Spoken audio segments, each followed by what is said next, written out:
यात एक breaking news येते। सरकारी हवाई वाहनांसंदर्भात महत्त्वाचा निर्णय घेण्यात आलाय।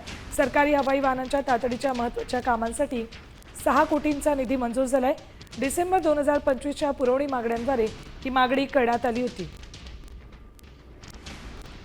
थेट जाऊयात आमचे प्रतिनिधी गणेश कवडे यांच्याकडे।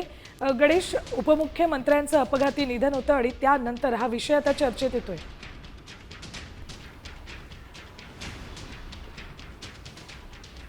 सुवर्णा, नक्कीच हिवाळी अधिवेशनामध्ये खरं तर या सगळ्या संदर्भामध्ये आहे ती मागणी करण्यात आली होती आणि हवाई खर्चासाठी शासकीयच्या जे काही हवाई विमान आहेत यांच्या खर्चासाठी खरं तर हा निधी आहे तो मागितला जात गेला होता। यामध्ये 27 लहान जी कामं आहेत, बांधकाम आहेत, यासाठी 3 कोटीचा तर यंत्रसामुग्री आणि साधनसामुग्री यासाठी आहे ते 3 कोटी, अशा एकूण 6 कोटीचा आहे तो निधी खरं तर मागण्यात आला होता। त्यानंतर आता तात्काळ सरकारच्या वतीने हा निधी आहे तो वर्ग केलेला पाहायला मिळतोय, कारण की उपमुख्यमंत्री अजित पवार यांचं विमान अपघातामध्येच खरं तर मृत्यू झालेला पाहायला मिळतो आणि त्यानंतरून कुठेतरी आता मोठ्या प्रमाणामध्ये जी शासकीय हवाई वाहतुकीसाठी लागणारा खर्च आहे तो आता कुठेतरी वर्ग केला, अशी त्यामुळेच कुठेतरी ही चर्चा देखील आहे ती सुरू झालेली पाहायला मिळते। कारण की ज्या पद्धतीने धावपट्टी होती त्या धावपट्टीवरच्या ज्या काही पांढरा पट्टा असतो तो कुठेतरी स्पष्ट दिसत नव्हता, अशी देखील काही तक्रारी समोर आलेल्या आहेत। त्यामुळे ही जी काही लहान सहान कामं आहेत यासाठी अगदी बरोबर गणेश, आता खरं तर ही कामं तातडीनं करणं आणि